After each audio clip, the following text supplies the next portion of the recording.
What's up, wig splitters? 8-week challenge time.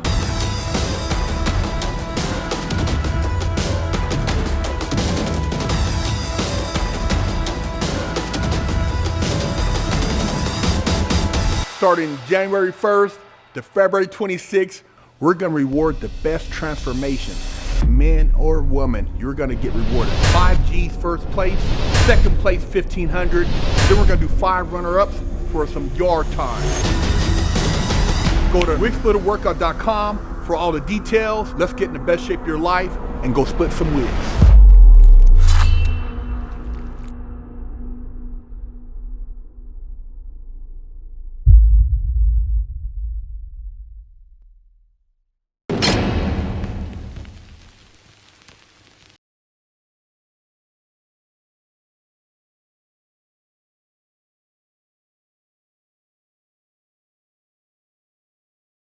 What's up, everybody?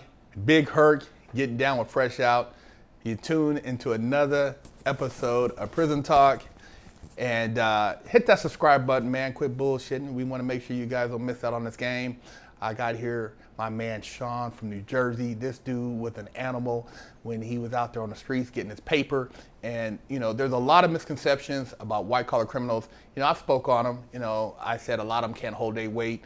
And, you know, you never know what to expect, but he has some insight being a white collar criminal, being from his background, and I want him to kind of like educate you guys on a white collar criminal, what's entailed by that definition, and some of the differences outside of being a street guy. Because one thing about the feds is usually they try to separate white collar criminals from the more what they consider the serious criminals, because they don't want you interacting, sharing the knowledge. You know, it's all about access, you know, no different than being in a country club and being in a park in the street, you know, so it's a big difference.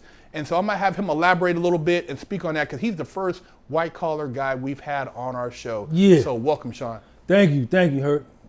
Yeah, man, you talk bad about us, man. I saw that video, man. You say you don't really get down with white collar dudes, man, but I thank you for having me on the show, man.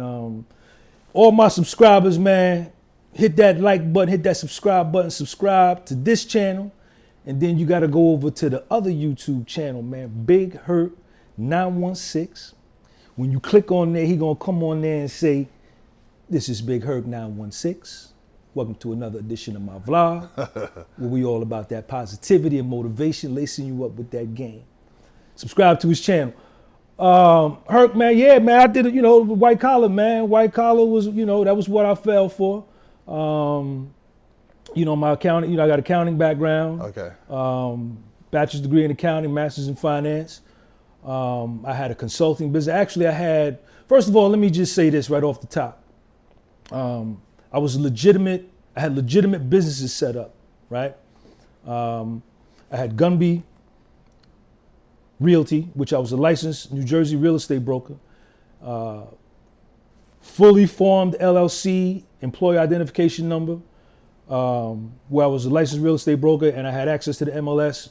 That was one of my businesses. Another business was Gunby Consulting, was which I ran my tax practice underneath.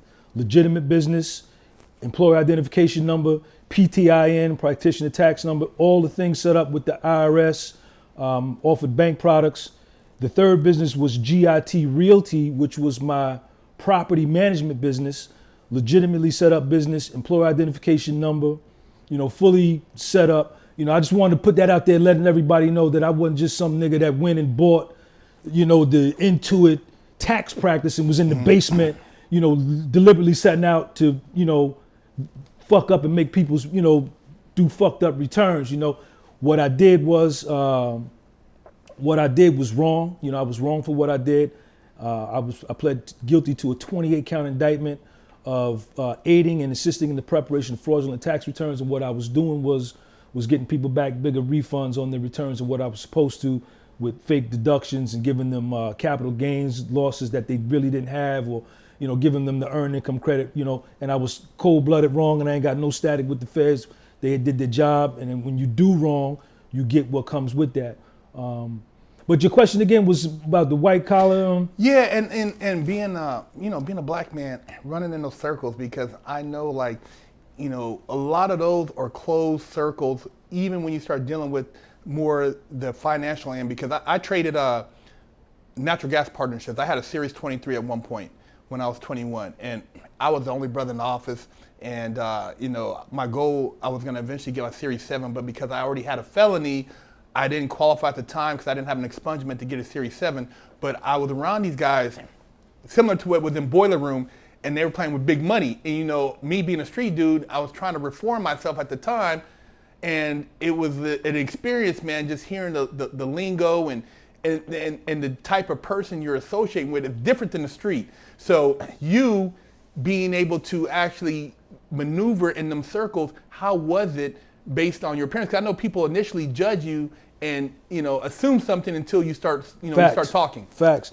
Herc, man, I started my finance career working in the corporate world, doing mergers and acquisitions.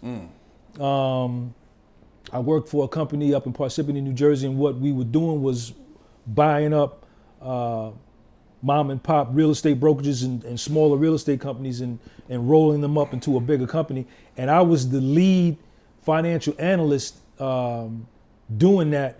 And one of my responsibilities was to communicate with the target company CEO, get all the financial statements, the balance sheet, the income statement, do a reconstructed EBITDA, get a multiple, strip out all the non-cash expenses, put a multiple on, and make offers to these target companies anywhere from $100,000 to $100 million, as far as sale prices. And, I was most of the time, I was the only brother up, only black dude dead, only brother, man. And that's some Gordon Gekko shit. Yeah, man. And I was money, man. I was money, and I think I participated in over $10 billion of acquisitions when it was all said and done. This was before I did my own thing. Mm-hmm. I was able to maneuver. I went to all white high schools, all white public schools, so I knew how to, maneuver with different cultures and things like that. That's never been an issue for me, but most of the times I was the only brother around, man. Do you feel like there was at some point a glass ceiling working with somebody else? Is that why you branched out, or do you? Ain't no doubt.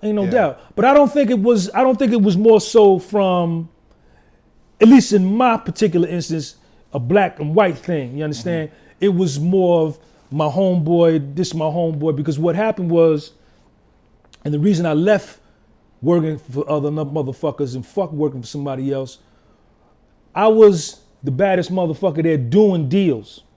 From taking the deal from nothing, from the incomes, from the financial statements to closing the deal, I could do it all. And a director's position came available, and the vice president hired his homeboy from another department to come in and be the director, which at that time I was making about 40 stacks a year. This was probably 1997. And that director's position was going to be paying 70, 80. And when they did that, and I had to train this motherfucker who they hired over me. I had to train him. And from there, I said, I'll never put myself in a position to where I got a BMW payment, I got a mortgage, I got to buy shit for my son, and another human being has the ability to snatch what really is mine away from me and fuck me up. And for that was the glass ceiling that I experienced. And after that, I left and did my own thing, man. And that's when I got into my own shit.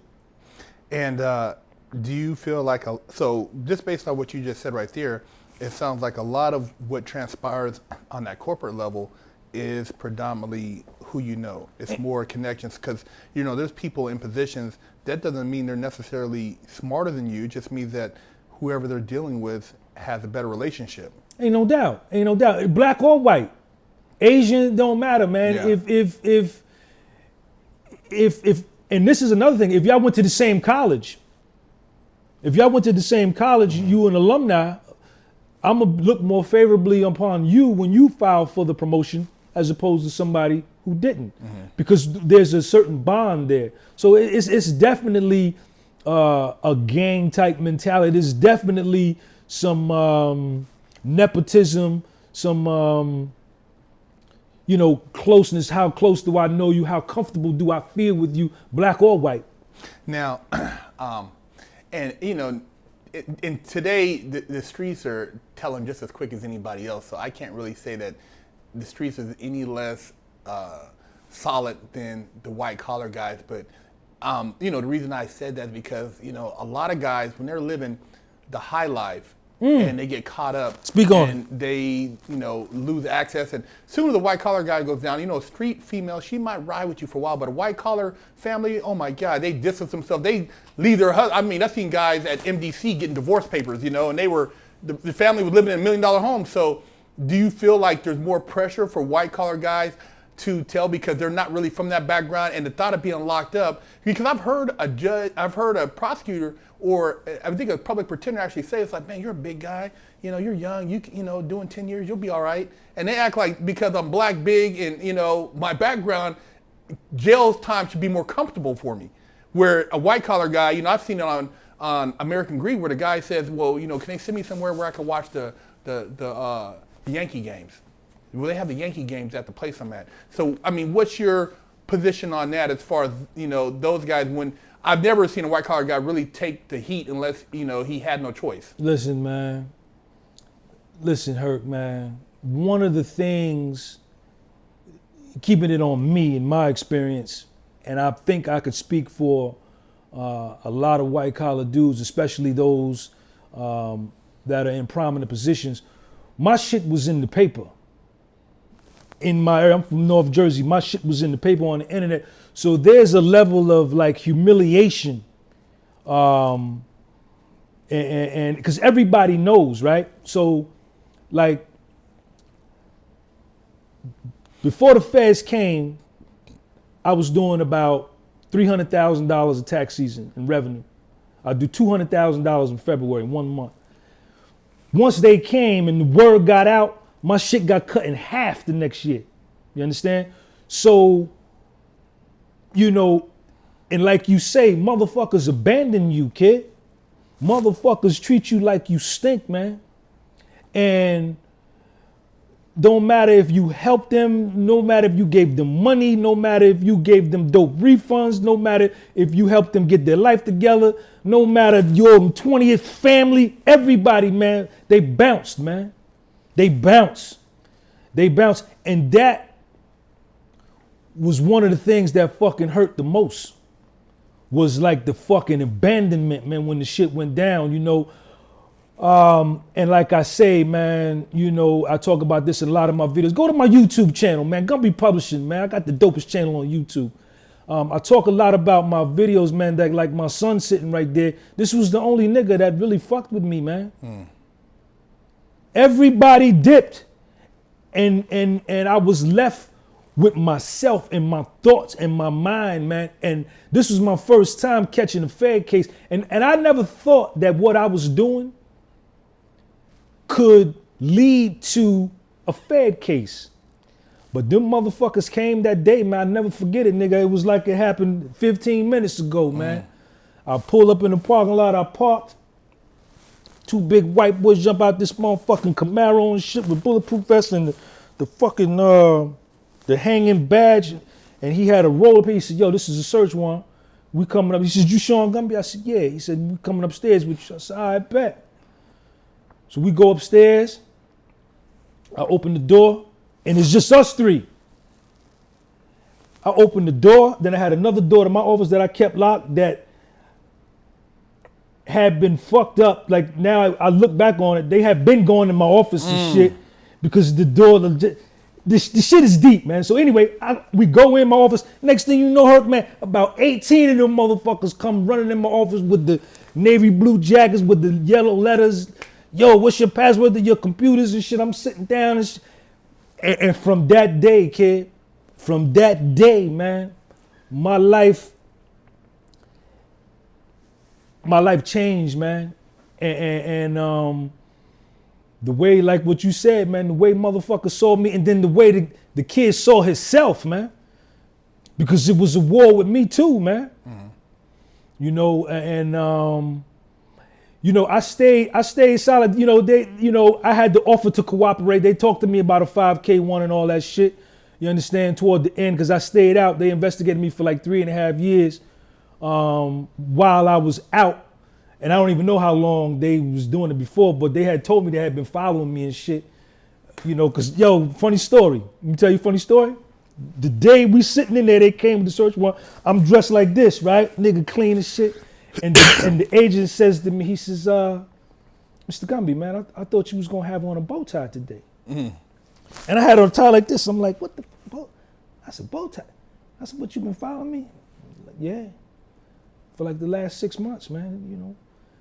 And from right there, I knew that it was real. You know, I knew that it was real. But you know, I'm from North Jersey. Did somebody put them on to you, you think? Or Ain't no doubt. yeah. I tell everybody, Ain't no doubt. feds don't really, when you pop on the radar, somebody most likely got caught up and then they gave you as bait. Ain't no doubt. You know, and then that was, you were the trade-off for somebody else's case. I believe that. Yeah. I believe that to this day. And I put the breath in my body on that. Yeah, yeah. And that's what the fuck happened, man. And you know, toward the end, you know, it just got, you know, that was, you don't want to catch no Fed case, man, because that shit real, man. And you know, my son's mother, who was my secretary, 27 days before I left to go to the joint, I had already got sentenced. Nobody came to court. My main lady, nobody came to court. Nobody offered to come to court. The only one that came to court with me is my son right there. I got sentenced. I get served with papers that she's taking me to court for child support and taking custody of my son from me, man. And for the first 3 years of his life, he lived with me and was on my tax return. So I go to the public pretender, brother, like you said, like, yo, man, they finna, look at what she's doing. She finna take my, you got to keep me out of, you know, I can't go to prison, man. He said, Sean, you category 1, level 15, zone D. You got mandatory incarceration. He said, I could probably get you 2 points knocked off, get you up to level 13, zone C, which we could probably break it up and let some of it be home confinement, some of it be probation, but you got to be willing to sign a 5K1. I said, 5K? I'm green to the 5K1. What the fuck is the 5? He said, this is agreement to cooperate. You do what we ask you to do. You wear cameras, you wear wires, and you turn in some of your clients. And I said, man, you know, nah, man, that ain't, you know, that ain't nothing I could do, man. You understand? And, you know, man, and you know, I wore it, man. I wore it, man. And the dude, my son's mother, she has kids by this other dude. And this nigga told her that when I go to the prison, they're gonna take my son and all her kids and leave. And I'm not gonna know where they at. And I told this to my public defender, man, said, yo, you can't let, you know, keep me out. Man, it wasn't nothing they could do. And I think now that I look back on it, it was timed that way to squeeze me to become. They always do that. You understand? Yeah. Psychologically, that's part of the game. That wasn't nothing. That wasn't nothing I could do, man. That wasn't nothing I could do because I grew up in North Jersey, right? And most of my friends, for some reason, was Italians, Americans, Italians. They gravitated toward me and I gravitated toward them. And I knew I wasn't one. I ain't no gangster, ain't never been no gangster. But I know real ones when I see them because I saw them growing up. My friends, some of their uncles, cousins, brothers, all the fathers, grandfathers was in that life. And one of the things we always said was, you can't be no rat, man. And you know, I didn't do that. I could, that wasn't nothing that I could do. And I later found out that that was a good thing because when you get to the motherfucking feds, niggas is concerned about your paperwork, man. You know what I'm saying? And they got them cell phones in there. So whatever you say, they go on the call out sheet, get your call, get your motherfucking registration number, your name, and they go on Google and type your name in, and they go on pacer.com and they can pull your motherfucking paperwork down on the spot. And I knew my shit was clean. So when I hit the compound, even though I was scared, I knew that part, I'm cool, you know? Now, with your background and level of education, I know for myself, the way I articulated myself, certain individuals assume that maybe I was a square or I was soft. You know, dudes are like, what are you in here for, man? Credit card fraud? I'm like, nah.